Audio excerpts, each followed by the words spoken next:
No dia 26 de março foi celebrado o Dia Mundial de Prevenção do Câncer de Colo de Útero, a quarta maior causa de morte de mulheres por câncer no Brasil. Mas a doença tem grandes chances de cura quando é feito o diagnóstico precoce. Para falar sobre o assunto, nós contamos com a oncologista Cláudia Tavares. Boa noite, Cláudia. Obrigada por estar aqui para falar de um assunto tão importante para as mulheres. E eu já começo te perguntando quais são os principais fatores de risco do câncer de colo de útero. Boa noite aos telespectadores. Como fatores de risco para o carcinoma do colo uterino, nós temos o tabagismo, múltiplos parceiros sexuais, o início da vida sexual precocemente. Quanto mais jovem a mulher inicia sua vida sexual, maior o risco de desenvolver o câncer de colo uterino, pela possibilidade de ter mais número de parceiros ao longo da vida. Nós temos também a baixa da imunidade como fator de risco, a multiparidade, ou seja, número de filhos elevado. Isso hoje é pouco comum, porque nós estamos vendo que a população feminina está reduzindo a taxa de natalidade, mas a multiparidade é também um fator de risco, né? E o vírus papilomavírus humano, o HPV. Certo. E quais são os sintomas que as mulheres têm e quando ela precisa procurar uma ajuda médica? Na verdade, o câncer de colo uterino, no seu início, ele não tem sintoma. O sintoma que a gente percebe é sangramento vaginal, secreção de odor fétido e sangramento pós-relação sexual. Mas quando isso acontece, é importante frisar que os casos já são casos mais avançados, estadio 2B, estadio 3 em diante. E isso significa redução da taxa de cura, porque nos estadios iniciais, os estadios do clínicos 1, nós temos em torno de 90% a 95% de chance de cura. E à medida que esse tumor vai crescendo e vai avançando, a taxa de cura vai diminuindo. Então, repetindo, no início não é comum a mulher ter sintoma. O mais comum, como sangramento vaginal, secreção de odor fétido, repito, é a partir de estágios mais avançados. E quando que o vírus HPV está relacionado com o câncer de colo de útero? Na verdade, os dois vírus, os tipos mais comuns, 16 e 18, são vírus com potencial oncogênico, ou seja, vírus que são capazes de levar a uma alteração celular ou mutação celular, induzindo a lesão pré-maligna e, consequentemente, o aparecimento do câncer de colo uterino. Por que é importante a gente falar em HPV? Porque a contaminação é através de relação sexual. Daí a importância de fazer o sexo seguro, usando proteção, né?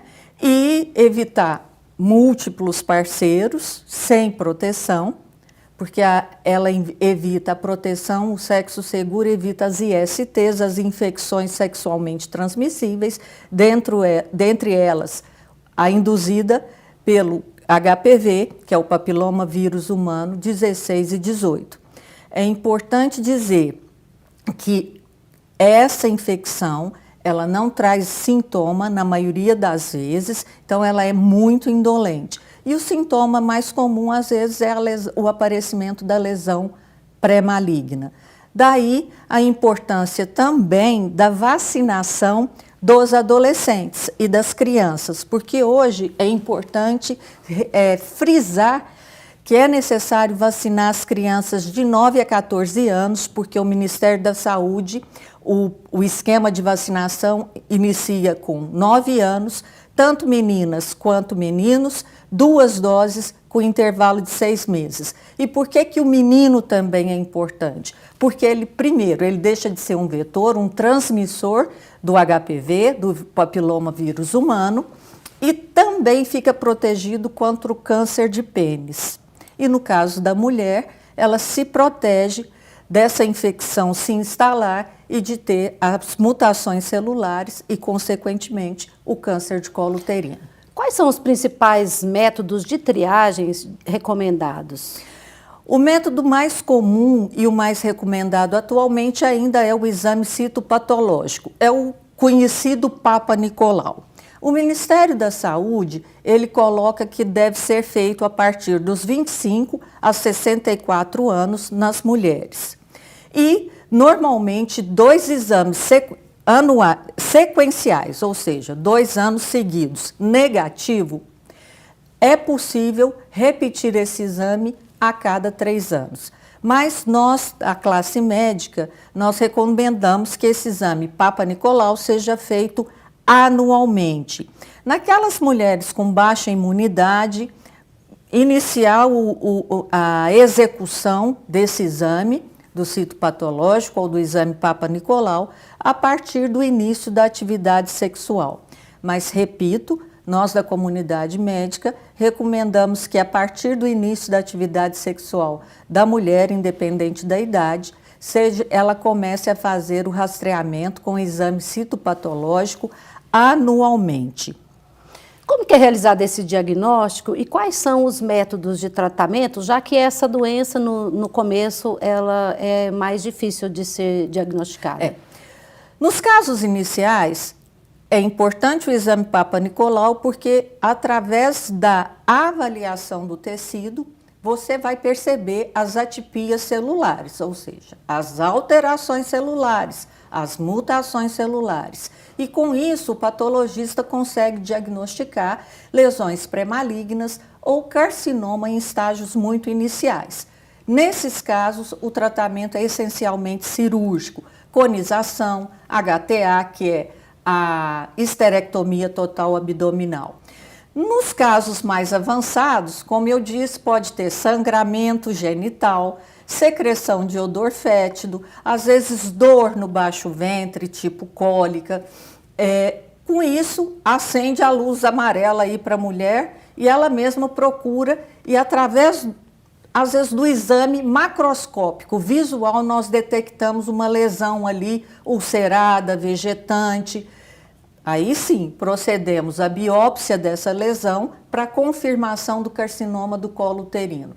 Em estágios mais avançados, a partir do 2B, 2A em diante, a gente associa radioterapia e quimioterapia.